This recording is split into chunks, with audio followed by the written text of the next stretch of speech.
Okay. Oh, mga talon talaga. Milipad. Oh. Hmm? Ano? Tara na. Hindi pa kumakain itong mga to eh. Ang oras na ngayon ay nasa 10:30. Milipad talaga. Sige. Teka. 10:30. Kinulong ko sila kanina. Pero kanina maghapon, nakawala naman sila. Kaya napupoops tong mga to. Pero ito, interesado lang to sa food. Nagugutom na to kasi 10:30 na eh. Hindi pa siya kumakain bumaghapon. First meal of the day will be coming up soon. Oy, pupoops pa muna kayo. Umihi na siya dito eh. Ayan oh, ihi niya yun. Natapak-tapakan ni Logan. Kaya ang pinapakain ko sa kanila, third day nila ngayon sa SDN 28 kay Sol.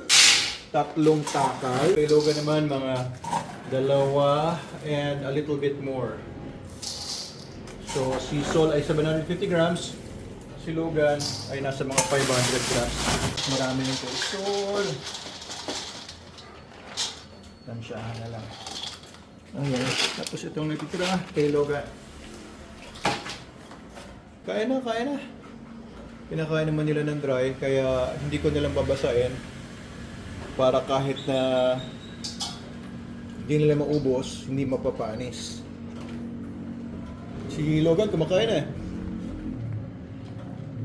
Ayan. Pero si Sol, hindi pa. So, ano pang hinihintay mo? Medyo mas hindi sila ganado kapag ka SDN 28 kumpara sa SDN 42. Although minsan, nag-off feed din naman to sila Sol. Pero mas nakita ko na mas humina yung appetite nila sa SDN 28. Which is understandable naman, expected.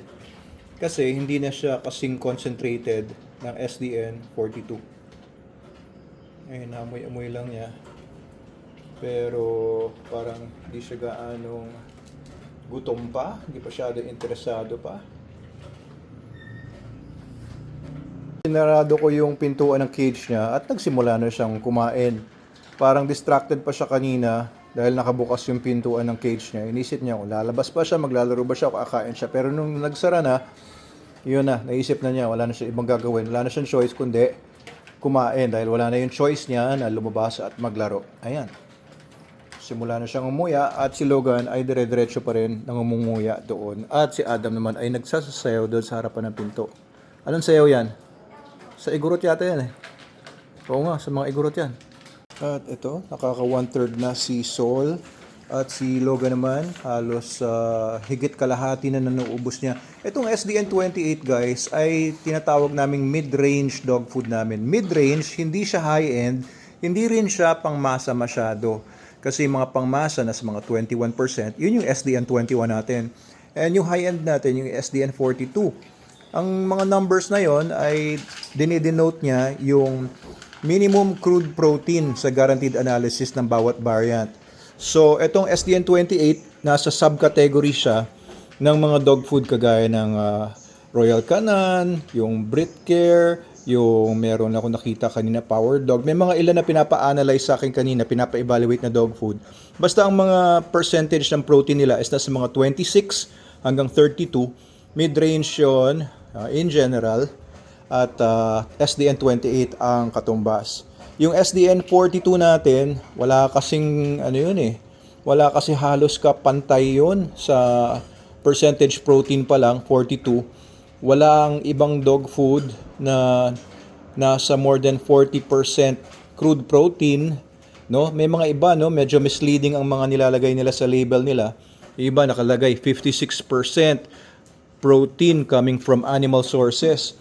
Pero hindi yun 56% crude protein. Iba yun, iba ang ibang kumbaga naglalaro na lang sila sa mga terminologies ng numbers. So, SDN 42, ang pinaka-concentrated na dog food sa lahat in terms of yung meat inclusion niya. So, kung i-reconstitute siya, kasi dried na siya, di ba yung kibble? Kung i-reconstitute ninyo yung SDN 42, 90% plus ng formula niya is meats. And walang ganon. So, walang mas mataas ang meat kesa sa SDN, sa lahat ng mga dog food brands. Oh, tuloy-tuloy na sumasayaw si Adam doon. Si Logan ay iniwan na ang dog food na ito. At si Sol, makain-kain pa rin siya. Pero parang gusto niya lumabas. Palabasin na lang muna natin siya. Malabas siya, tinitignan niya kung mas masarap yung pagkain ni Logan. Hindi, Sol, pareho lang yan. Parehong SDN 28 yan. Akala mo 42 yung kay Logan. O yan, galit tuloy. Galit tuloy si Lolo Logan. Ayun, balik si Sol sa cage niya. Sabi niya, pareho lang pala yun. SDN 28 lang din pala yun. Kala ko SDN 42. Halos ubos na ni Logan. Halos ubos na. Ang maganda sa SDN, guys, no, kasi dahil gawa siya ng Manalo K9, and we have about 400 dogs. 400 dogs sa kennels namin. So kami mismo ang nagte-testing, yung mga dogs mismo namin, ang unang-unang nakakatikim sa bawat batch ng SDN na lumalabas sa factory. Of course, SDN 42 ang pinapakain namin sa lahat ng mga dogs namin, hindi 28, hindi 21. Pero okay din naman yung 28 at saka 21. Ginawa ko po yun para doon sa mga namamahalan sa per kilo ng SDN 42. Actually, tipid naman yung SDN 42 dahil kung susundin nyo lang naman, uy, Sol, wag ka dyan. Kung susundin nyo lang naman yung feeding guide, ay hindi naman siya expensive sa konsumo ninyo per day. Okay, so yung SDN tinitesting namin sa lahat ng mga dogs namin. Parang yun na yung laboratory namin. Nakikita namin kung gusto ba ng mga aso namin or hindi. Kagaya ng small scale testing na ginagawa ko dito sa bahay. Kahit yung cat food natin, yung SCN, sinusubukan po namin doon sa mga cats natin na nasa Manalo Resort Hotel. Mga Maine Coon cats yun at saka British long-haired cats at saka hybrid nilang dalawa. Yun, hey Sol, come here. Come here, Sol.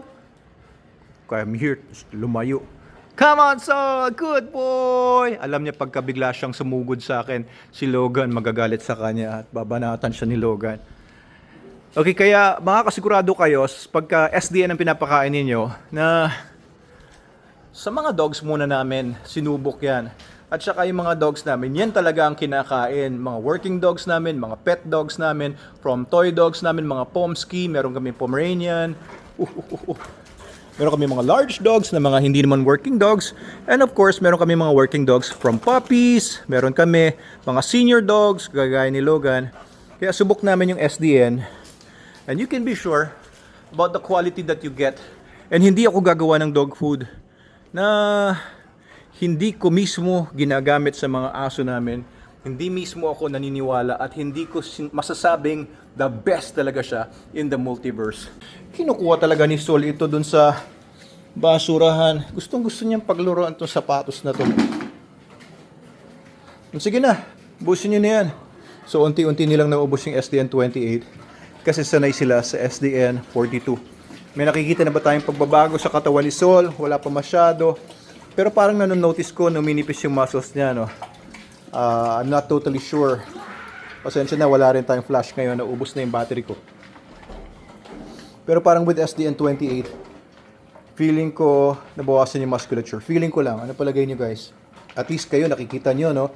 From my Sol series vlogs, nakikita niyo yung pagiging effective ng SDN 42. And now, kung ano naman yung magiging effect ng SDN 28. This is the third day na naka-SDN 28 si Sol at saka si Logan. Ayun, konti na lang natira kay Logan. Ito, inuunti-unti pa niya. Maubos din niya to. Bukas ng umaga, wala na to. Balitaan ko kayo ulit bukas. Maraming salamat. Please follow and share our videos. Thank you po, Doc Abel Manalo po ito.